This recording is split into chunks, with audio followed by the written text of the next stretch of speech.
Sindhu Joy CPM വിട്ടു. പാർട്ടിയുടെ പ്രാഥമികാംഗത്വം രാജിവെച്ചു. പാർട്ടി അവഗണനയിൽ പ്രതിഷേധിച്ചാണ് രാജി. ഇന്ന് വൈകുന്നേരം പുതുപ്പള്ളിയിൽ ഉമ്മൻചാണ്ടിയുടെ തിരഞ്ഞെടുപ്പ് കൺവെൻഷനിൽ സിന്ധു ജോയി പങ്കെടുക്കും.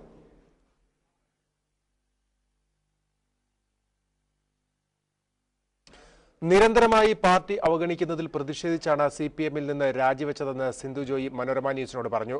തിരഞ്ഞെടുപ്പിൽ പാർട്ടിക്ക് പുറത്തുള്ളവരെ പിന്തുണയ്ക്കുന്ന CPM സമീപനത്തിൽ ദുഃഖമുണ്ടെന്നും അവർ പറഞ്ഞു. പാർട്ടിയിൽ തനിക്ക് സജീവമായി പ്രവർത്തിക്കാനുള്ള വേദിയുണ്ടായില്ലെന്നും സിന്ധു ജോയി പറഞ്ഞു. അതുപോലെ തന്നെ ഞാനിപ്പോൾ ഭാരവാഹിയായിട്ടുള്ള SFIയുടെ ദേശീയ വൈസ് പ്രസിഡന്റ് സ്ഥാനത്തൊന്നും DYFIയുടെ സംസ്ഥാന കമ്മിറ്റിയിൽ നിന്നും രാജിവെച്ചിരിക്കുകയാണ്. നിരന്തരമായി പാർട്ടി അവഗണിക്കുകയാണ് കഴിഞ്ഞ കുറച്ചു കാലങ്ങളായിട്ടെന്നുള്ള തോന്നലുണ്ടായിരുന്നു. അപ്പോഴെല്ലാം ഞാൻ നിശബ്ദമായിട്ട് സഹിക്കുകയായിരുന്നു.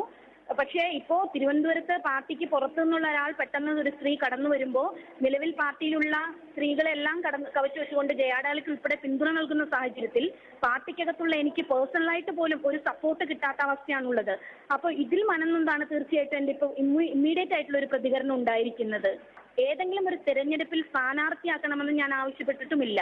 എന്റെ പ്രശ്നം എന്ന് പറയുന്നത് പാർട്ടിയിൽ സജീവമായിട്ട് പ്രവർത്തിക്കാനുള്ള ഒരു വേദി ഉണ്ടായില്ല എന്നുള്ളതാണ്.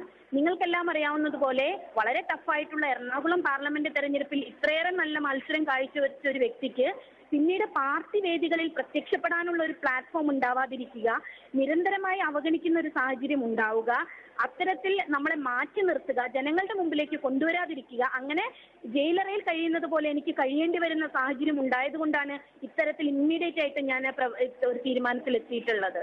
പൊതുപ്രവർത്തന രംഗത്ത് തുടരാനുള്ള താല്പര്യം തന്നെയാണ് എന്നെ CPM വിടാനായിട്ട് പ്രേരിപ്പിച്ചിട്ടുള്ളത്. പക്ഷെ അതിനെ സംബന്ധിച്ചൊരു വ്യക്തത വരുത്തേണ്ടതായിട്ടുണ്ട്. എന്തായിരിക്കണം ഭാവി പരിപാടികൾ, എങ്ങനെയാണ് പ്രവർത്തിക്കേണ്ടത്, ഏത് രീതിയിൽ പ്രചരണ പ്രവർത്തനങ്ങൾക്ക് ഇറങ്ങണം തുടങ്ങിയിട്ടുള്ള കാര്യങ്ങളെ സംബന്ധിച്ച് ഒരു വ്യക്തത വരുത്തേണ്ടതായിട്ടുണ്ട്. ആ വ്യക്തത വരുത്തിയതിനു ശേഷം തീർച്ചയായിട്ടും ഞാനത് നിങ്ങളെ അറിയിക്കും. എന്തായാലും തീരുമാനം വൈകില്ല. ഇന്ന് വൈകുന്നേരത്തോടു കൂടി തന്നെ എന്താണ് എന്റെ പ്രവർത്തന മേഖല എന്നുള്ളതിനെ സംബന്ധിച്ച് ഞാൻ നിങ്ങളോട് പറയാം.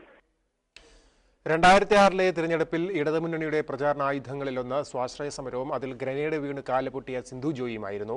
5 വർഷം പിന്നിടുമ്പോൾ അവഗണനയിൽ മനംനൊന്ത് ആ വനിതാ സമരസഖാവ് പാർട്ടിയോട് സലാം പറഞ്ഞിറങ്ങുന്നു. 2005 സ്വാശ്രയ സമരം. തിരുവനന്തപുരം എഞ്ചിനീയറിംഗ് കോളേജിന് സമീപത്തെ സമരമുന്നണിയിൽ സിന്ധു ജോയി ഉണ്ടായിരുന്നു. സമരക്കാരും പോലീസുമായുള്ള ഏറ്റുമുട്ടലിൽ ഗ്രനേഡ് വീണ് അന്ന് സിന്ധുവിന്റെ കാലിന് ഗുരുതര പരിക്കേറ്റു. ആഴ്ചകളോളം ചികിത്സയിലായി. 30 ദിവസം ജയിലിലും. വാക്കിംഗ് സ്റ്റിക്കിലായ സിന്ധുവിനെ മുന്നണി പ്രചാരണായുധമാക്കി. പുതുപ്പള്ളിയിൽ ഉമ്മൻചാണ്ടിക്കെതിരെ ചാവേറുമാക്കി. SFIയുടെ ആദ്യ വനിതാ സംസ്ഥാന പ്രസിഡന്റായി. എന്നാൽ വനിതാ ന്യൂനപക്ഷ മുഖത്തിന് പാർട്ടി തിരുവനന്തപുരം ജില്ലാ കമ്മിറ്റിയിൽ മാത്രമാണ് ഇടം കൊടുത്തത്. SFIയുടെ ദേശീയ നേതൃത്വത്തിൽ സുപ്രധാന ചുമതലകൾ കൊടുത്തതുമില്ല. പാർട്ടിയിൽ സജീവമായി ചുരുക്കം ദിവസം കൊണ്ട് സംസ്ഥാന കമ്മിറ്റിയിലെത്തിയ വനിത ഉണ്ടായിരുന്നപ്പോഴാണിത്. സഭയും പാർട്ടിയും തമ്മിൽ കടുത്ത കലഹത്തിലായ കാലത്ത് എറണാകുളത്ത് വീണ്ടും സിന്ധുവിനെ പാർട്ടി ചാവേറാക്കി. പക്ഷേ പിന്നെയും ജയിച്ചു കയറാവുന്ന സ്ഥാനമാനങ്ങൾ വന്നപ്പോൾ ഈ സമരമുന്നണിയിലെ വനിതാമുഖത്തെ പാർട്ടി പരിഗണിച്ചതേയില്ല. ഇതോടെ പാർട്ടിയും സിന്ധുവും അകന്നു. കമ്മിറ്റികളിൽ പങ്കെടുക്കാതായി. മാതാപിതാക്കൾ നേരത്തെ നഷ്ടമായ സിന്ധുവിന് പാർട്ടിയും പാർട്ടിക്ക് സിന്ധുവും കൊടുത്ത തുണ ഇനിയില്ല. വേദനയോടെ സിന്ധു ജോയി പടിയിറങ്ങുന്നു. News desk